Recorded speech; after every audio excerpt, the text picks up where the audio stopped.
జ్యోతిషం పూజల పేరుతో మహిళలను వంచించి చరవాణిలో వీడియో తీసి వారిని బెదిరించి డబ్బులు వసూలు చేస్తున్న వ్యక్తిని మెదక్ పోలీసులు అరెస్ట్ చేశారు.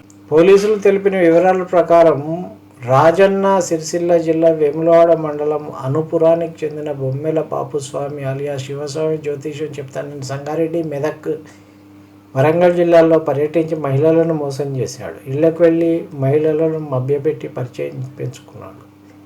పూజలు చేస్తే అనారోగ్య సమస్యలు తగ్గుతాయని చెప్పి ఇంట్లోకి వెళ్ళి నిమ్మకాయలు, పసుపు వాసన చూపిస్తూ నిద్రమాత్ర కలిపిన నీటిని వారితో తాగించేవాడు. వారు స్పృహ కోల్పోయాక అత్యాచారానికి పాల్పడి వీడియోలు తీసి వాటిని చూపించి బాధిత మహిళలను బెదిరించి ఆన్లైన్ ద్వారా లక్షల్లో డబ్బులు వసూలు చేస్తున్నాడు. ఈ విషయంపై అందిన ఫిర్యాదు మేరకు నిఘా పెట్టి శివస్వామిని గురువారం మెదక్లో అదుపులోకి తీసుకొని విచారించగా 2 ఏళ్లుగా మెదక్, సంగారెడ్డి, వరంగల్ జిల్లాల్లో మహిళలపై అఘాయిత్యాలకు పాల్పడ్డానని అంగీకరించాడు. నిందితుడి చరవాణిలో పలువురు మహిళల వీడియోలు, చిత్రాలు ఉన్నాయి.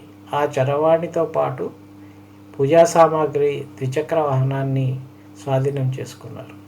జ్యోతిషం పేరుతో ఆరోగ్యాలు బాగుపడతాయని అపరిచిత వ్యక్తులు వస్తే 100 డయల్కు స్థానిక పోలీస్ స్టేషన్కు సమాచారం ఇవ్వాలని పోలీసులు తెలిపారు. చూడండి, ఘోరం. పూజలు చేస్తే అమాయకమైన మహిళలను లైంగికంగా లొంగదీసుకున్నాడట. చూడు, పూజలకు ఆరోగ్యము మంచిగా అవుతుందా? అవుతుందో చూడు. ఎట్లయితుంది? గ్రహచారం మంచిగా లేకుంటే శని పూజను, రాహు పూజను, జపాలు చేయించుకుంటే కొంచెం దాంట్లో ప్లస్ అయ్యే అవకాశం ఉంటుంది. అంతేగాని ఇంట్లో పోయి నిమ్మకాయలు వాసన చూసి నిమ్మకాయలు చల్లితే కాదు, దానికి పెద్ద తతంగం ఉంటుంది. అయినా ఇట్లా నమ్మకండి. పూజల పేరుతో ఇలా చేసే వాళ్ళను ఎట్టి పరిస్థితుల్లో నమ్మకండి.